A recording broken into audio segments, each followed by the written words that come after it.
জিয়াউর রহমানের বিখ্যাত বেতার ভাষণের কথা স্মরণ করছি। ভারতীয় দূতাবাস। বিএনপি যখন ক্ষমতায় থাকে তখন চলচ্চিত্রের উন্নয়ন সবচেয়ে বেশি হয়। মিন খান। শহীদ জিয়ার আদর্শে গণঅভ্যুত্থানের আকাঙ্ক্ষার বাংলাদেশ বিনির্মাণ করতে হবে। স্বরাষ্ট্রমন্ত্রী। জিয়াউর রহমানের শাহাদাত বার্ষিকীতে বস্ত্র ও খাদ্যসামগ্রী বিতরণ করছেন প্রধানমন্ত্রী। বাংলাদেশের সাবেক রাষ্ট্রপতি এবং বিএনপির প্রতিষ্ঠাতা জিয়াউর রহমানের মৃত্যুবার্ষিকীতে তাকে স্মরণ করেছে ঢাকার ভারতীয় দূতাবাস। সামাজিক যোগাযোগ মাধ্যম ফেসবুকে দেওয়া এক পোস্টে জিয়াউর রহমান স্মরণে এক বার্তা দিয়েছে দূতাবাস। ওই পোস্টে বাংলাদেশ ও ভারতের জনগণের অগ্রগতি ও সমৃদ্ধি নিশ্চিত করতে একসঙ্গে কাজ করে যাওয়ার প্রতিশ্রুতিও ব্যক্ত করেছে তারা। আজ শনিবার দুপুর 12টার দিকে ভারতীয় দূতাবাসের ফেসবুক অ্যাকাউন্টে দেওয়া পোস্টে লেখা হয়েছে, বাংলাদেশের জনগণ যখন জাতির অন্যতম শ্রেষ্ঠ সন্তানকে স্মরণ করে সমবেত হয়েছে, তখন দূতাবাস 1971 সালের মার্চ মাসে তার কণ্ঠে ধ্বনিত সেই বিখ্যাত বেতার ভাষণের কথা স্মরণ করছে। এই ভাষণ জনগণকে উদ্দীপ্ত করেছিল, নিপীড়নের বিরুদ্ধে প্রতিরোধের পথে তাদের অনুপ্রাণিত করেছিল এবং জাতীয় মুক্তির পথে এগিয়ে নিয়ে গিয়েছিল বলে পোস্টে উল্লেখ করে দূতাবাস। ফেসবুক পোস্টে ভারতীয় দূতাবাস আরও জানায়, তখনকার মতো আজও ভারত বাংলাদেশের জনগণের পাশে রয়েছে। পোস্টে বলা হয়, ভারত বাংলাদেশের জনগণের সঙ্গে কাঁধে কাঁধ মিলিয়ে অভিন্ন আত্মত্যাগের এক গৌরবগাথা এবং দুই দেশের জনগণের অগ্রগতি ও সমৃদ্ধির অভিন্ন যাত্রায় পাশে রয়েছে। জিয়াউর রহমান 1981 সালের এই দিনে চট্টগ্রাম সার্কিট হাউসে সেনাবাহিনীর কিছু বিপথগামী সদস্যের হাতে তিনি নিহত হন। বিএনপির স্থায়ী কমিটির সদস্য আব্দুল মেইন খান বলেছেন, শহীদ রাষ্ট্রপতি জিয়াউর রহমান জাতীয় চলচ্চিত্র পুরস্কার ও চলচ্চিত্র অনুদান প্রবর্তন করেছেন, Bangladesh film and television institute, Bangladesh film archive প্রতিষ্ঠা করেছেন, বিটিভি সাদাকালো থেকে রঙিন করেছেন, বিএফডিসি আধুনিকায়ন করেছেন। বিএনপি যখন ক্ষমতায় থাকে তখন চলচ্চিত্রের উন্নয়ন সবচেয়ে বেশি হয়েছে। আমাদের সরকার অতীতের অভিজ্ঞতার ভিত্তিতে আবারও চলচ্চিত্রের উন্নয়ন করবে। শনিবার 30 মে দুপুরে বাংলাদেশ জাতীয়তাবাদী চলচ্চিত্র পরিষদের আয়োজনে বিএফডিসি গেটে মহান স্বাধীনতার ঘোষক শহীদ প্রেসিডেন্ট জিয়াউর রহমানের ৪৫তম শাহাদত বার্ষিকী উপলক্ষে ৫০০ শতাধিক মানুষের মধ্যে শাড়ি ও লুঙ্গি বিতরণ অনুষ্ঠানে তিনি এ কথা বলেন। এ সময় চিত্রনায়ক আশরাফ উদ্দিন আহমেদ উজ্জ্বল বলেন, বিগত ১৭ বছর এফডিসি ধ্বংস করা হয়েছে। বিএনপি চলচ্চিত্রের যত উন্নয়ন করেছে, পলাতক ফ্যাসিস্ট সরকার সেটি ধ্বংস করে চলচ্চিত্রের শেষ করে দিয়েছে। আমাদের প্রধানমন্ত্রী তারেক রহমানের নেতৃত্বে সবাইকে সঙ্গে নিয়ে চলচ্চিত্রের উন্নয়ন করা হবে। অনুষ্ঠানে সভাপতিত্ব করেন বাংলাদেশ জাতীয়তাবাদী চলচ্চিত্র পরিষদের সভাপতি চলচ্চিত্র পরিচালক বদিউল আলম খোকন। স্বাগত বক্তব্য দেন মহাসচিব অভিনেতা এবিএম সোহেল রশিদ। উপস্থাপনা করেন সাংগঠনিক সম্পাদক, চলচ্চিত্র প্রযোজক ও পরিচালক মঞ্জুরুল ইসলাম মেঘ।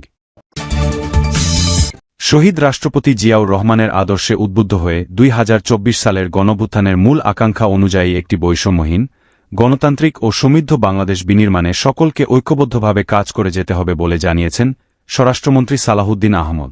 আজ শনিবার রাজধানীর শেরেবাংলা নগরে জিয়াউর রহমানের শাহাদাত বার্ষিকী উপলক্ষে তার মাজার জিয়ারত ও পুষ্পস্তবক অর্পণ শেষে সাংবাদিকদের ব্রিফিংকালে এ মন্তব্য করেন তিনি।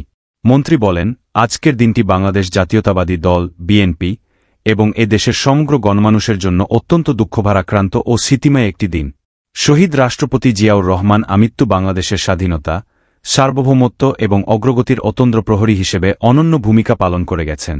1971 সালের মহান স্বাধীনতার ঘোষণার মধ্য দিয়ে তার যে ঐতিহাসিক উত্থান ঘটেছিল, দেশের স্বাধীনতা ও সার্বভৌমত্ব রক্ষা করতে গিয়েই তিনি শাহাদাত বরণ করেছেন।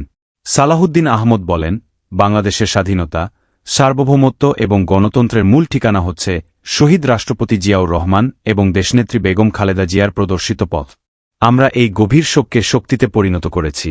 তিনি আরও বলেন, জিয়াউর রহমান আমাদের শিখিয়েছেন কিভাবে সমস্ত মানুষের মধ্যে ইস্পাতকঠিন ঐক্য সৃষ্টি করে জাতীয় সমৃদ্ধির পথে এগিয়ে যেতে হয়। আমরা তার প্রতিষ্ঠিত দল বিএনপি ও বাংলাদেশী জাতীয়তাবাদের ভিত্তিতে বহুদলীয় গণতন্ত্রের আদর্শের রাজনীতি করি। গণতন্ত্রের প্রতি বর্তমান গণতান্ত্রিক সরকারের অঙ্গীকার পুনর্ব্যক্ত করে স্বরাষ্ট্রমন্ত্রী বলেন, যতদিন বাংলাদেশ থাকবে ততদিন এই দেশটিকে সম্পূর্ণ গণতান্ত্রিক ধারায় পরিচালিত করা হবে। ৫ আগস্টের ছাত্রগণঅভ্যুত্থানের যে চেতনা, তার আলোকেই দেশের গণতন্ত্রের ভিত্তিকে আরও সুদৃঢ় ও শক্তিশালী করা হবে। স্বরাষ্ট্রমন্ত্রী দেশের গণতন্ত্র রক্ষায় সাবেক প্রধানমন্ত্রী বেগম খালেদা জিয়ার সীমাহীন ত্যাগ ও সংগ্রামের কথা সশ্রদ্ধচিত্তে স্মরণ করেন। তিনি বলেন, দেশনেত্রী বেগম খালেদা জিয়া এ দেশের গণতন্ত্রের জন্য সবচেয়ে বেশি লড়াই ও ত্যাগ স্বীকার করেছেন। আমরা এখানে এসে শহীদ রাষ্ট্রপতি জিয়াউর রহমান ও দেশনেত্রী বেগম খালেদা জিয়ার আত্মার মাগফিরাত কামনার পাশাপাশি দেশের সার্বিক কল্যাণের জন্য দোয়া করি এবং দেশ ও জনগণের সেবায় নতুন করে অনুপ্রাণিত হই।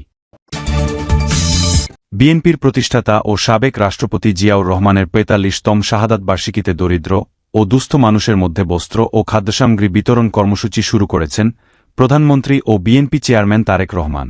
আজ শনিবার বেলা 11:30টার দিকে রাজধানীর মানিক মিয়া অ্যাভিনিউয়ের রাজধানী উচ্চ বিদ্যালয় প্রাঙ্গণে বস্ত্র ও নিত্যপ্রয়োজনীয় সামগ্রী বিতরণ এবং বিনামূল্যে চিকিৎসাসেবা কার্যক্রমের উদ্বোধন করা হয়। আজ দিনব্যাপী এ কর্মসূচি চলবে। এ সময় স্বরাষ্ট্রমন্ত্রী সালাহুদ্দিন আহমদ, যুব ও ক্রীড়া প্রতিমন্ত্রী আমিনুল হক, ঢাকা উত্তর সিটি কর্পোরেশনের প্রশাসক শফিকুল ইসলাম খান মিল্টন, সাবেক কাউন্সিলর আনোয়ারুজ্জামান সহ অন্যরা উপস্থিত ছিলেন।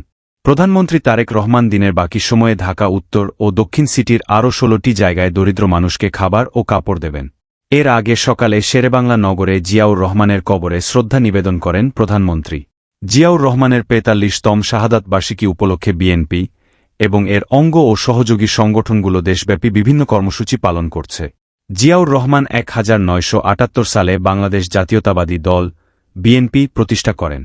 রাষ্ট্রপতি থাকাকালে ১৯৮১ সালের ৩০ মে চট্টগ্রাম সার্কিট হাউসে সেনাবাহিনীর কিছু বিপথগামী সদস্যের হাতে তিনি নিহত হন। বিএনপি দিনটিকে শাহাদাত বার্ষিকী হিসেবে পালন করে।